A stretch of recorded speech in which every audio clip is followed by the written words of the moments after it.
Hello à tous! En ce jour si spécial, on vous retrouve pour une nouvelle vidéo qui, on l'espère, vous aidera. Cette vidéo, c'est un peu un cadeau de Noël finalement. Alors désolé, on va aborder un sujet qui fâche, les recherches de stage. Ce fameux stage en milieu ou en fin d'année qui est hyper important d'un point de vue professionnel, mais qui, on va pas se mentir, est une galère à trouver. Alors oui, on est désolé de vous en parler, mais pour beaucoup d'entre nous, en trouver un s'avère plus difficile que prévu. Et 2021 à l'approche signifie aussi que le temps pour trouver un stage diminue de jour en jour. Bon, le but, c'est pas de vous démotiver. Au contraire, l'équipe du Project Tour a concocté pour vous une vidéo spéciale conseil pour obtenir ce fameux stage.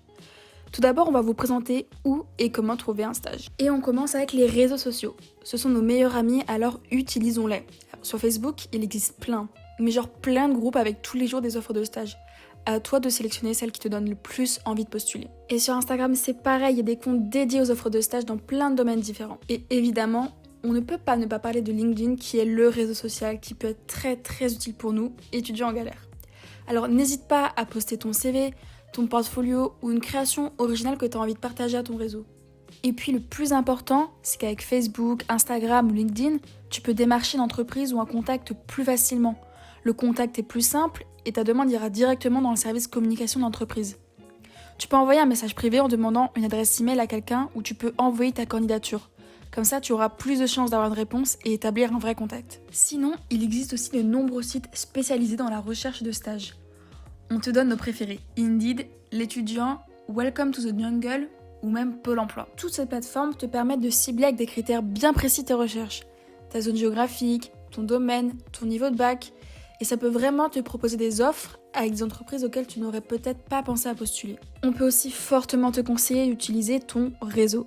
C'est sans doute le conseil le plus répandu, mais n'hésite pas à demander à ta famille ou à tes amis si eux-mêmes n'ont pas des contacts dans le domaine qui t'intéresse. En plus, au fur et à mesure des années, tu vas te construire un vrai réseau. Pour ça, note bien les noms, numéros ou adresses email des gens que tu vas rencontrer, les profs, anciens étudiants ou les personnes avec lesquelles tu as travaillé. Il est hyper important d'avoir un véritable carnet d'adresses pro pour justement dans les moments de recherche pouvoir utiliser ton fameux réseau. Passons maintenant aux conseils que tu dois appliquer pour optimiser tes demandes de stage. On a classé nos conseils en triangle. Pourquoi en triangle? Bon, parce que c'est cool. Bref. La première chose, c'est évidemment se préparer. Déjà, on te conseille de soigner ton image. Maintenant que tu sais qu'Internet, c'est un peu notre vitrine, alors donne tout. Compte pro, site internet, portfolio. Ensuite, on te conseille de cibler les entreprises. Il faut que tu postules dans quelque chose qui te donne un minimum envie. N'oublie pas que ça compte dans ta vie professionnelle et qu'un stage est là pour t'aider dans ta future carrière. Alors ne néglige pas le choix de ton entreprise. Regarde bien les missions, les attendus, les dates des offres. Si t'es en commerce, ne cherche pas dans l'agriculture. Bon, ok, on a un petit peu abusé de l'exemple, mais tu as compris l'idée. Toujours dans la préparation, quand tu vas envoyer tes demandes, si tu peux le faire, essaye vraiment d'élargir ta zone géographique. Il ne faut pas avoir peur de dépasser les 5 km de ta ville ou de ta campagne.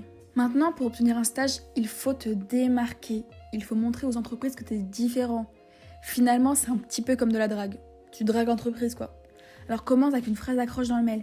Il faut donner envie à la personne d'ouvrir ta lettre, ton CV. Ok, une fois qu'ils ont ouvert ta lettre, il faut pas le décevoir. Alors pense à bien personnaliser ta lettre de motivation. Définis bien ton projet pro, mets-toi en valeur, que ça soit sur ta lettre de motivation ou ton CV.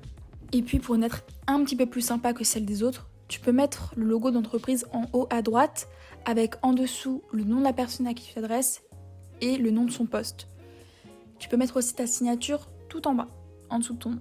Et si tu fais des candidatures spontanées, il faut que tu expliques pourquoi tu veux intégrer cette organisation.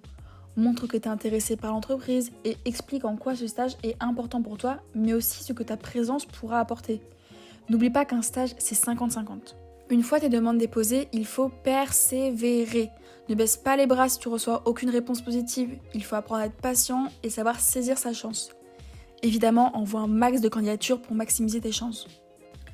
Bon, pour récapituler tout ça. Petit 1, tu cibles bien les entreprises selon tes envies et tes capacités. Petit 2, tu envoies des mails, réponds à des offres de stage. Tu peux aller directement déposer ton CV aux entreprises ou appeler, sans harceler bien sûr. Et n'hésite pas à relancer si tu n'as aucune réponse. En parallèle de tout cela, on te conseille de mettre en place un tableau récapitulatif des entreprises dans lesquelles tu as postulé. Tu peux mettre la date d'envoi, la réponse avec un code couleur selon la réponse, le contact. Enfin bon, tu fais à ta sauce, mais l'idée c'est d'avoir un tableau qui te permet de suivre tout ce que tu fais. Bon, nous, on t'a donné des conseils certes, mais qui de mieux qu'un prof pour te passer son savoir? Alors on a demandé à notre prof, qui est aussi responsable des stages. On te partage en exclu ses conseils. Alors notre cher prof te conseille de ne pas tarder pour avoir un bon stage, n'attends surtout pas le dernier moment. Il te conseille aussi de bien construire ton projet pro, c'est essentiel. Il faut que tu t'assures aussi de postuler dans une structure où tu seras bien accompagné par un professionnel de ton domaine. Il te conseille aussi de ne pas aller dans la facilité. Et il faut impérativement continuer à faire de la veille tant que la convention n'est pas signée. On n'est pas à l'abri d'un désistement, alors surveille bien tes arrières.